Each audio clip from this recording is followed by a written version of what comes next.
Hi, my name is Claire Payne, and I'm going to be talking about the war in the womb, also known as abortion. So, to start us off, I'm going to kind of talk about some abortion facts. According to the Webster Dictionary, the abortion is defined as the termination of a pregnancy. In North Carolina alone, there are 31,000 abortions. To kind of put this into perspective, that is 9,000 more than the entire Chapel Hill campus. The two sides of abortion are pro life and pro choice. To be pro life means you are for life in any circumstance for the mother and the child, and to be pro choice is more one sided. It is all about the woman's choice whether she wants to keep the pregnancy or not, as long as it is what she wants.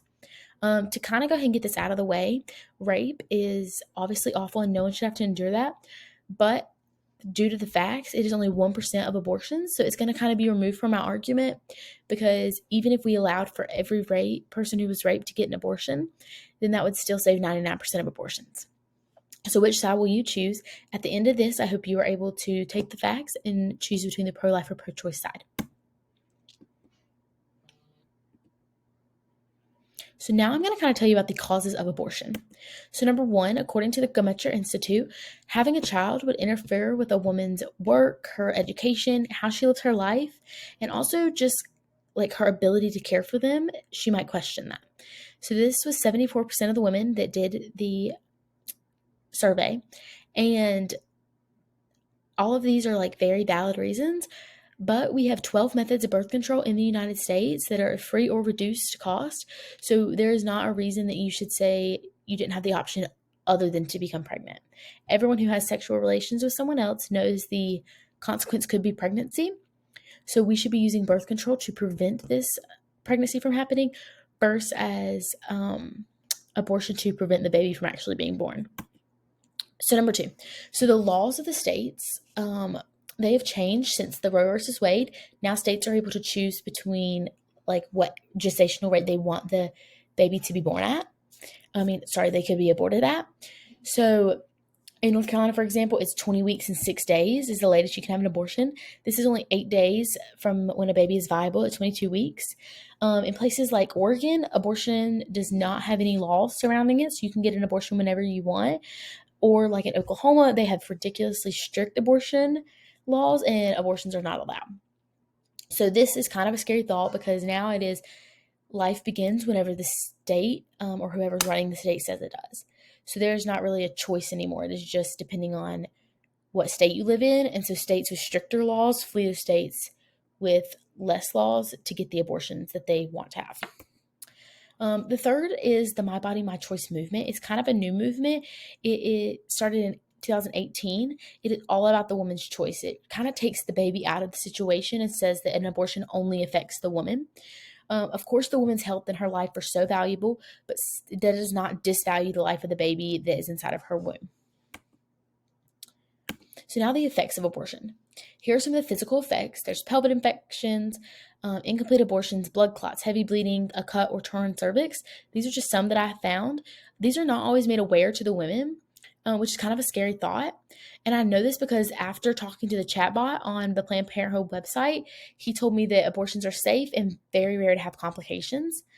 This is not 100% false because only 2% of abortions result in immediate serious injuries.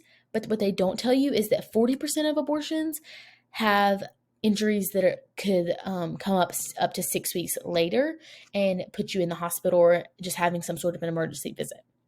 In a world where we want to protect women, we shouldn't be offering something that just puts them at a harm's way. Mental health is a big topic in the world right now. Some of the effects that abortion can have on your mental health are anxiety and fear, insecurity, depression, and guilt. These are like the main ones that I found. Obviously, depending on your stage in your life and your circumstance around abortion, any of these could affect you in many different ways. If you're a 15-year-old trying to hide the abortion from your parents, obviously you're going to have a lot of fear and anxiety of them finding out versus if you are 30 and you have 3 kids and you just don't think you could take on another child right now. You already know the love you have for the child, so depression and like guilt and like just the thought of like the what if would terrify you and like really mess with you as a mother. So all of these emotions can lead to some really terrible things such as self-harm, eating disorders, nightmares, and a lot of people have fear of future pregnancy because they can't let go of the past that has already happened. Some solutions to abortion: there are some extreme measures which are proposed by each side of the abortion arguments. You have pro life and pro choice. The pro life says that all abortion should end, and pro choice says that abortion should be able to be allowed whenever. These are not going to work on either side, because pro life saying all abortion should end means there's going to be many unsafe abortions, versus pro choice saying that all abortion should be allowed. That's going to lead to millions dying.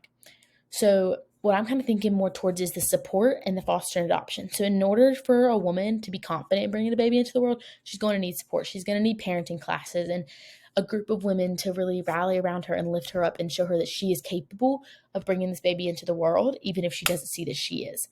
Foster and adoption, that is, like I said, very messed up systems, but they're probably the best way to solve this problem. We need to obviously put more measures into the requirements to be a foster parent, or the requirements to adopt a child, and like really focus on who is getting these children and make sure they are provided for.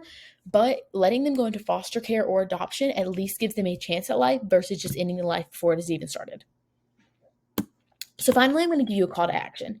My call to action is to point out that neither life is less valuable, because at some point the baby in the womb will eventually grow up and have their chance to make their mark on the world. So we need to end abortion, because we do not get to decide who gets to leave their mark and who gets their mark erased. In order to do this, I think we need to really kind of bring up some like clubs or just organizations to push support onto the women and to help change some of the laws surrounding foster care and adoption. Thank you for listening.